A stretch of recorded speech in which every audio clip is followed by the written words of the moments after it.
আমরা ভারতের জনগণের প্রতি আহ্বান জানাবো যে আপনারা আপনাদের দেশে কোনো গণহত্যাকারীকে আশ্রয় দিবেন না।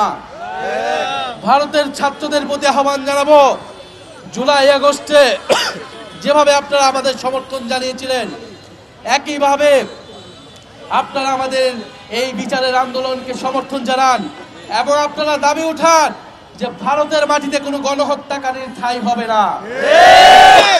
আমরা চাই ভারত বাংলাদেশের জনগণের মধ্যে সেই মৈত্রতা, সেই ঐক্যতা অটুট থাকুক। প্রিয় সংগ্রামী বন্ধুগণ, বাংলাদেশে গত 16 বছর ধরে যেই গুম হয়েছে, মানবতা বিরোধী অপরাধ হয়েছে, তার বিচার যাতে অব্যাহত থাকে।